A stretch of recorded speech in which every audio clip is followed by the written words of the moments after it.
नमस्कार साथियों, 10वीं कक्षा हिंदी विषय के अंतर्गत ब पाठ्यक्रम काव्यखंड स्पर्श भाग 2 का तीसरा पाठ दोहे, जो कि कविवर बिहारी जी की रचना है। यहाँ पर हमने इस वीडियो में बिहारी के दोहे से संबंधित 15 प्रश्न लिए हैं और यहाँ पर दोहे हैं उनके 8। कुछ प्रश्न पाठ प्रवेश से भी लिया गया है। आप सबको मालूम है, बिहारी रीतिकाल के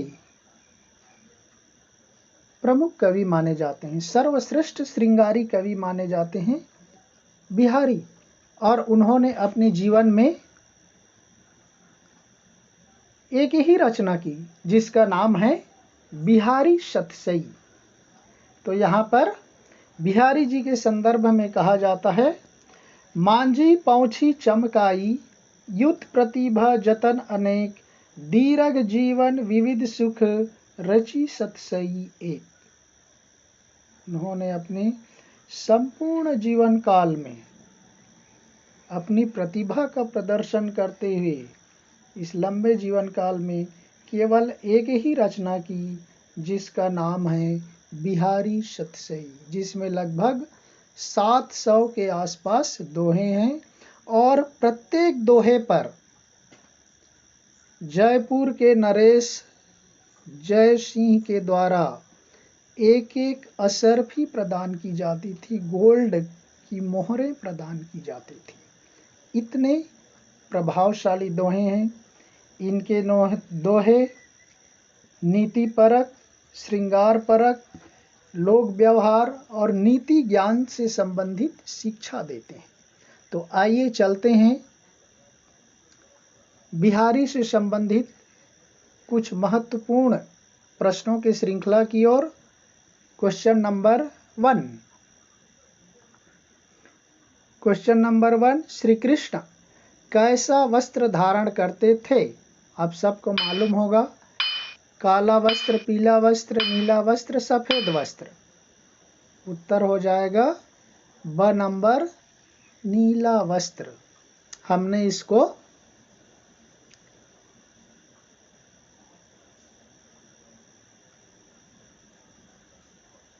पीला वस्त्र है साथियों, नीला वस्त्र नहीं है, पीला वस्त्र है। ब नंबर ऑप्शन है पीला वस्त्र, जो पहले दोहे से लिया गया है। देखिए पहले दोहे का पहली लाइन, सोहत ओढ़े पीतु पटु, श्याम सलौने गात।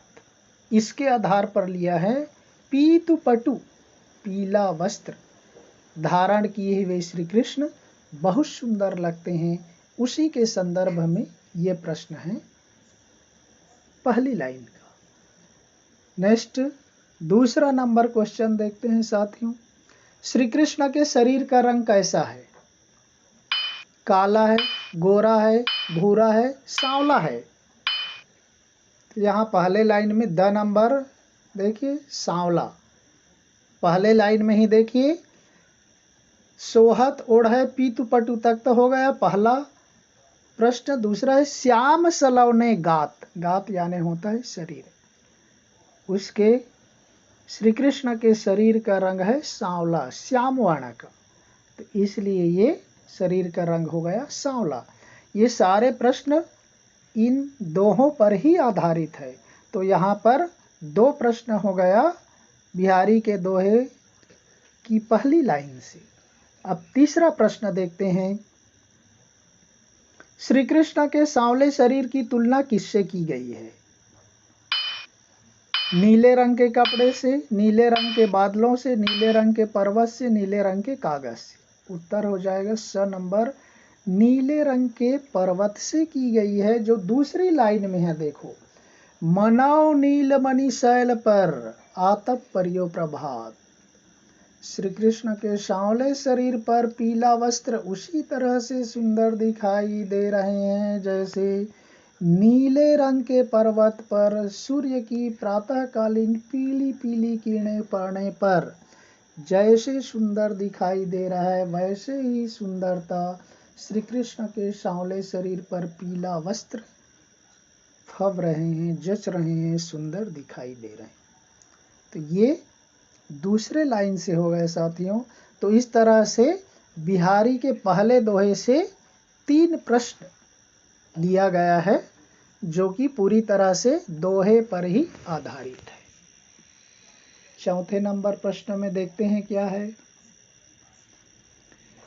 किस ऋतु की भयंकर गर्मी के कारण सांप और मयूर, मृगा और बाघ एक ही जगह पर रहने के लिए विवश है? अ ग्रीष्म ऋतु, ब वर्षा ऋतु, स शीत ऋतु, द बसंत ऋतु। उत्तर हो जाएगा अ नंबर ग्रीष्म ऋतु। ये दूसरे दोहे से लिया गया है। देखिए, कह लाने एकद बसत, अहि मयूर मृगबाग। अहि यानी सांप, मयूर मीन्स मयूर, मृग यानी मृगा, बाघ यानी बाघ। जगत तपोवन सौ कियाओ, दीर्घ दाघ निदाग। ग्रीष्म ऋतु ने मानो इस सारे संसार को एक तपोवन के जैसा बना दिया है।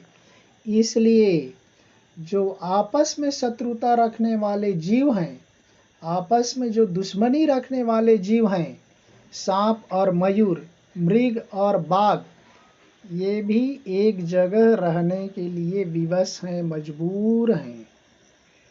तो इस तरह से साथियों हमने दूसरे नंबर दोहे से चौथा नंबर प्रश्न बनाया है, जिसका उत्तर हो जाएगा ग्रीष्म ऋतु की भयंकर गर्मी के कारण। ऋतुएं 6 होती हैं, हमने पाठ पढ़ाते समय आपको बताया है। 5वें नंबर प्रश्न में देखते हैं साथियों। श्री कृष्ण से मीठी मीठी बातें करने के लालच में गोपियां क्या छिपा देती हैं? बहुत ही सरल है। कपड़े, बांसुरी, मक्खन, मिठाई। उत्तर हो जाएगा ब नंबर बांसुरी। तीसरे दोहे में है, देखिए तीसरे दोहे में क्या है। बतरस लालच लाल की, मुरली धरी लुकाई, साँव करे भौहनु हंसय, दैन कहे नटी जाई। कितनी सुंदर पंक्तियां हैं। देखिए, बतरस लालच लाल की, श्री कृष्ण से मीठी मीठी रस भरी प्रेम पूर्वक बातें करने के लालच में गोपियां श्री कृष्ण को मुरली धरी लुकाई, उसकी बांसुरी को, उसकी बंसी को, उसकी मुरली को छिपा देती। तो हमने प्रश्न क्या लिखा? श्री कृष्ण से मीठी मीठी बातें करने के लालच में गोपियां क्या छिपा देती हैं? तो सीधी सी बात है, मुरली हो जाएगा, बांसुरी ब नंबर ऑप्शन सही हो जाएगा। चलते हैं 6ठे नंबर क्वेश्चन की ओर। घर के सभी लोगों की मौजूदगी में नायक और नायिका किससे बातें कर लेते हैं? आंखों से, मुंह से, उंगलियों से, होठों से। उत्तर हो जाएगा अ नंबर आंखों से। ये चौथे नंबर दोहा का है साथियों। देखिए पंक्तियां देखिए। कहत नटत रिझत खिझत मिलत खिलत लजियात। शब्दों की आवृत्ति देखिए, कैसा संयोजन। कहत नटत रिझत खिझत मिलत खिलत लजियात, भरे भावन में करत हैं नैननु ही सब बात। सारे घर के लोगों की मौजूदगी में, दूसरे लाइन में है इसका उत्तर देखिए, भरे भावन में करत हैं नैननु ही सब बात। नैननु आंखों, आंखों से ही बातें कर लेते हैं। तो प्रश्न क्या है? घर के सभी लोगों की मौजूदगी में नायक और नायिका किससे बातें कर लेते हैं? आंखों से। मैं पाठ पढ़ाते वक्त बताया था साथियों कि व्यक्ति का जो फेस है, चेहरा है, उस चेहरे में आंखें महत्वपूर्ण होती हैं। ना बोलते हुए बहुत कुछ बोल देता है, बहुत कुछ बता देता है। इसीलिए कहा जाता है समझने वाले के लिए इशारा काफी होता है। आंखें ना बोल करके बोल देता है, जो मुंह से जो बात नहीं बनती वह आंखों से बन जाती हैं। गुप्त बातें, रहस्य बातें, सांकेतिक बातें नायक नायिका की बातें, प्रेमी प्रेमिका की बातें, ये आंखों से ही संभव होता है, मुंह से नहीं। मुंह से बोलेंगे तो सब लोग सुन लेंगे, जान जाएंगे। तो यहाँ पर बिहारी ने कितने सुंदर शब्दों का संयोजन करके बता दिया कि सारे लोगों की मौजूदगी में वह प्रेमी प्रेमिका या नायक नायिका कैसे आंखों से ही बात कर लेते हैं। भरे भावन में करत हैं नैननु ही सब बात। चलते हैं 7वें नंबर प्रश्न की ओर। किस माह की दोपहरी के धूप गर्मी को देखकर छाया भी छाया ढूंढने लगती है? चैत्र माह की, फाल्गुन माह की, ज्येष्ठ माह की, आषाढ़ माह की? यहाँ पर देखिए 5वें नंबर दोहा है साथियों। बिहारी में केवल 8 दोहे हैं। तो यहाँ पर 5वां देखिए। बैठी रही अति सघन बन, पैठी सदन तन माह, देखी दोपहरी जेठ की, छाहव चाहती छाह। यहाँ पर लिख दिया, देखिए दूसरे लाइन में, देखी दोपहरी जेठ की, छाहव चाहती छाह। हमने प्रश्न क्या पूछा? किस माह की दोपहरी के धूप गर्मी को देखकर छाया भी छाया ढूंढने लगती है? तो यहाँ पर आ गया जेठ। जेठ का मतलब है ज्येष्ठ माह। ये हिंदी महीनों के नाम है साथियों।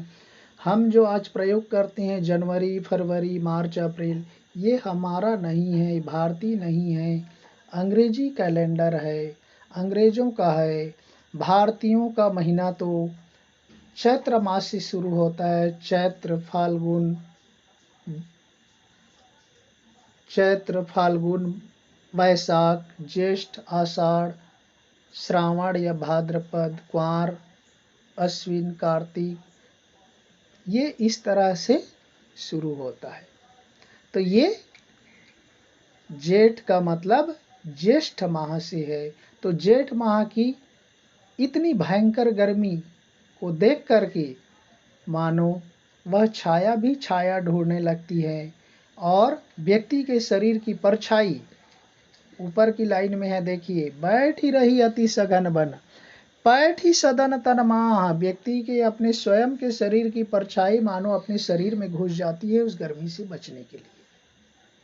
अर्थात करेक्ट 12 बजे दोपहर को आप देखना, हमारी परछाई अगल बगल नहीं होती, अपने पैरों के नीचे होती है। बाकी सभी समय आगे पीछे, दाएं बाएं, लेफ्ट राइट आपको दिखेगा। करेक्ट दोपहर 12 बजे।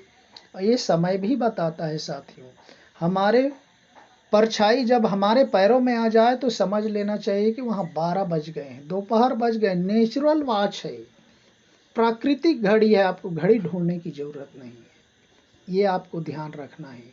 और जब हमारी शरीर की लंबाई और हमारे परछाई शैडो की लंबाई बराबर हो जाए तो वहाँ 10 बज जाता है, 10 o'clock होता है। ये नेचुरल घड़ी का नियम है, अब इसको याद कर लीजिए। चलते हैं 8वें नंबर प्रश्न की ओर। नायिका अपने मन की बात अपने नायक से किससे पूछने के लिए कहती है? फेफड़े से, हृदय से, तन से, हाथों से? ये 6ठे नंबर के दोहे में है साथियों। देखिए, कागद पर लिखत न बनत, कहत संदेश लजात, कहिए सबू तेरे हियो, मेरे ही की बात। यहाँ पर है प्रश्न साथियों। नायिका अपने मन की बात, उनका नायक, उनका प्रेमी व्यक्ति विदेश गया हुआ है, बाहर गया हुआ है। नायिका, प्रेमिका उसको संदेश भेजना चाहती है, लेकिन वह कागज पर लिख नहीं पा रही है। संदेश देने में उसको लज्जा महसूस हो रहा है। वो अपने हृदय की बात दूसरों के सामने कैसे प्रकट करे। इसलिए नायिका, वह प्रेमिका कहती है कि हे प्रिय, आप अपने हृदय से, दिल से पूछ लीजिए, मेरे हृदय की बात पता चल जाएगा। पत्र लिखने की कोई ज़रूरत नहीं। और जो साथियों एक बात बता दे रहा हूँ, जो सच्चा प्रेमी या सच्चा आशिक होता है वो एक दूसरे की मन की भावनाओं को जान लेते हैं, पढ़ लेते हैं, उसको बोलने की ज़रूरत नहीं होती, प्रेम के लिए वाणी की ज़रूरत नहीं है। तो यहाँ पर देखिए, नायिका अपने मन की बात अपने नायक से किससे पूछने के लिए कहती है? ब नंबर ऑप्शन हो जाएगा, हृदय से ही। कहिए सबू तेरे ही आओ, कह देगा सब तेरे ही आओ, आपका हृदय मेरे ही की बात, मेरे हृदय की बात आपका हृदय कह देगा। आप अपने मन हृदय से पूछ करके तो देखिए कि मैं क्या बोलना चाहती हूँ। इतना मतलब गंभीर बातें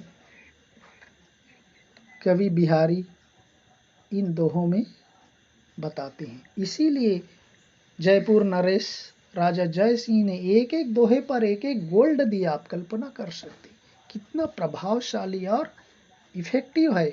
इसीलिए बिहारी के दोहे को क्या कहा जाता है? गागर में सागर भरना भी कहा जाता है। और एक इनका प्रसिद्ध उसी से संबंधित दोहा है साथियों, सतसैया के दोहरे ज्यो नावक के तीर, देखन में छोटे लगे घाव करे गंभीर। बिहारी के दोहे देखने में छोटे लगते हैं, शब्द कम होते हैं, लेकिन उसका असर व्यक्ति के हृदय पर, दिल पर पड़ता है। ऊपरी बातें बिहारी जी नहीं कहते। इसलिए जैसे हनी बी, मधुमक्खी का कांटा एक बार चुभ जाए तो वह कितना दर्द होता है, वैसे ही बिहारी के दोहे बहुत ही तीक्ष्ण मार्मिक होते हैं। और आपको मालूम है, दोहा एक छंद है जिसमें 24 मात्राएं होती हैं, 13-11 मात्राएं होती हैं, और अंत में गुरु और लघु होता है। लेकिन इन छोटे से दोहे में, छोटे से उस पंक्तियों में बड़ी बड़ी बातें बता देते हैं, ज्ञान की बातें बता दे, हृदय को छू लेने वाली बातें बता देते हैं। चलते हैं, लंबा हो जाएगा साथियों ज़्यादा विस्तार से वर्णन करने से। चलते हैं 9वें नंबर क्वेश्चन की ओर। कवि अपनी पीड़ा, दुख हरने की विनती किससे कर रहा है? विष्णु जी से, श्री राम से, श्री कृष्ण से, शिव जी से? आपको मालूम हो गया होगा, उत्तर हो जाएगा स नंबर ऑप्शन, श्री कृष्ण से। मैंने बताया कि बिहारी श्री कृष्ण का वर्णन कब भी करते हैं, श्री कृष्ण के सौंदर्य का, श्री कृष्ण की सुंदरता का, उसके रूप का वर्णन करने में बहुत माहिर हैं। तो इसीलिए कवि अपनी पीड़ा हरने के लिए यहाँ पर देखिए 7वें नंबर दोहे में है साथियों, प्रगट भय द्विजराज कुल, सुबस बसे ब्रज आई, मेरे हरव कलेश सब, केशव केशव राई। मेरे हरव कलेश सब, कलेश यानी दुख, पीड़ा, कष्ट हरने की विनती किससे कर रहे हैं लेखक? केशव, कवि केशव। केशव यानी श्री कृष्ण को केशव कहा जाता है। केशव राय बिहारी के पिताजी का नाम है, केशव राय। तो इसको हमने व्याख्या में अच्छी तरह से समझा दिया है साथियों। हम यहाँ पर उसी चीज़ को बार बार करने से हमारा वीडियो बहुत लंबा हो जाएगा, और हमने इसका एक वीडियो भी ऑलरेडी डाल करके रखा है, आप उसको सुन सकते, देख सकते, पढ़ सकते, और फिर आपका यह वस्तुनिष्ठ प्रश्नोत्तरी बहुत ही इजी हो जाएगा, सरल हो जाएगा। चलते हैं 10वें नंबर क्वेश्चन की ओर। राम ईश्वर किस में बसते हैं? अ पूजा पाठ में, ब कर्मकांड में, स जप तप में, द सच्चे मन में। उत्तर हो जाएगा साथियों द नंबर, सच्चे मन में। बिहारी के दोहे का ये 8वां दोहा है साथियों, जप माला छापय तिलक, सरय न एकौ कामू, मन कांचय नाचय वृथा, साचय राचय राम। इस दोहे को पढ़ने से लगता है ये कोई कबीर के दोहे हैं, क्योंकि कबीरदास जी बोलते कबीरदास जी भी बताते ईश्वर कहीं बाहर नहीं है, वह आपके अंदर मौजूद है। मोको कहाँ ढूंढे रे बंदे, मैं तो तेरे पास में, न मैं मंदिर न मैं मस्जिद न काबे कैलाश में, न तो कौने क्रिया कर्म में न ही योग बैराग में, खोजी होए तो तुरत मिलहु पल भर की तलाश में, कहे कबीर सुनो भई साधु सब श्वासों की श्वास में। ये कबीरदास जी बोलते साथी। तो इस तरह से कबीरदास जी भी मानते ईश्वर अपने अंदर है, अपने हृदय में है, अंतरात्मा में मौजूद है। वह आत्मा रूपी, वह जीव ही परमात्मा का अंश है, परमात्मा का प्रतीक है। इसलिए यहाँ पर बिहारी भी कहते हैं कि राम ईश्वर किस में बसते हैं, कोई कर्म कांड में पूजा पाठ में जप तप में नहीं होते, वह ईश्वर भगवान सच्चे मन में होते हैं, सच्चे मन में। मन कांचय नाचय वृथा, लास्ट लाइन देखिए, साचय राचय रामू। यदि मन कच्चा है, आपका मन शुद्ध नहीं है, अधूरा है, तो ये सारे व्यर्थ के नाटक हैं। ईश्वर तो सच्चे मन में होते हैं, बसते हैं। यह बिहारी ने भी बताया, कबीरदास जी भी बोलते हैं। चलते हैं 11वें प्रश्न की ओर। हाथ में जपने की माला लेने से, सिर माथे पर चंदन तिलक लगा लेने से, गेरुआ वस्त्र धारण कर लेने मात्र से कोई भी काम डैश डैश डैश खाली स्थान नहीं होता, असफल नहीं होता, सफल नहीं होता, प्राप्त होता, अप्राप्त होता। उत्तर हो जाएगा ब नंबर, सफल नहीं होता।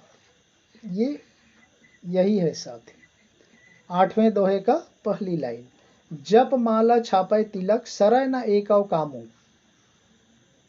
हाथ में जपने की माला लेकर, गेरुआ वस्त्र धारण करके, माथे पर भभूति चंदन तिलक लगा लेने से, रंगे हुए कपड़े पहन लेने मात्र से कोई भी काम सफल नहीं होता। सरय न एकौ कामू, सफल नहीं होता। तो यहाँ पर क्या हो जाएगा, काम सफल हो जाएगा, सफल नहीं होता। तो ऑप्शन हो जाएगा ब नंबर, सफल। तो ये 8वें नंबर दोहे से 2 प्रश्न बन गया साथियों। पहले दोहे से 3 प्रश्न हम लोग चर्चा कर चुके हैं, देखे होंगे। अब बाकी प्रश्न है पाठ प्रवेश से। देखिए 12वें नंबर क्वेश्चन, श्री कृष्ण किस वंश में पैदा जन्म हुए? ब्राह्मण वंश में, सूर्य वंश में, चंद्र वंश में, राजवंश में। तो साथियों ये भी 7वें नंबर दोहे का है, पाठ प्रवेश का नहीं है। देखिए 7वें नंबर दोहे का पहली लाइन, प्रगट भय द्विजराज कुल, सुबस बसे ब्रज आई, मेरे हरव कलेश सब केशव केशव राई। तो पहले प्रगट भय द्विजराज कुल। द्विजराज के 2 मीनिंग होते हैं साथियों, एक तो ब्राह्मण होता है और एक चंद्रमा होता है। तो ब्राह्मण और चंद्रमा को ही कहा जाता है द्विजराज। तो यहाँ पर 2 अर्थ मैंने व्याख्या करते वक्त बताया था, एक तो श्री कृष्ण के संदर्भ में, उसके पिता के संदर्भ में, और एक श्री कृष्ण के संदर्भ में। तो यहाँ पर पूछा है श्री कृष्ण किस वंश में पैदा जन्म हुए, तो यहाँ हो जाएगा चंद्रवंश में। प्रगट भय द्विजराज कुल, चंद्रवंश में हो जाएगा, चंद्रवंश में पैदा हुए। स नंबर ऑप्शन सही हो जाएगा। 13वें नंबर प्रश्न में देखते हैं, ये निश्चित रूप से पाठ प्रवेश है साथियों, दिया गया है। देखिए, गागर में सागर भरना मुहावरे का सही अर्थ है, जो आपको पिछले मैंने बताया। घड़े में सागर को भरना, बहुत अधिक में कम कहना, घड़े में बहुत पानी भरना, थोड़े में अधिक कहना। उत्तर हो जाएगा द नंबर ऑप्शन, थोड़े में अधिक कहना। गागर में सागर भरना बोलते हैं ना, ये बिहारी के दोहे के लिए परफेक्ट बैठता है। बिहारी के दोहे के संदर्भ में ही ये मुहावरे बना है, गागर में सागर भरना, अर्थात कम से कम शब्दों में अधिक से अधिक बातें, ज्ञान की बातें, महत्व की बातें बता देने को ही कहा जाता है गागर में सागर भरना, अर्थात थोड़े में अधिक कहना।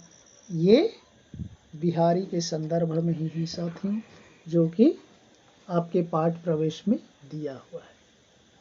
14वें नंबर प्रश्न देखते हैं।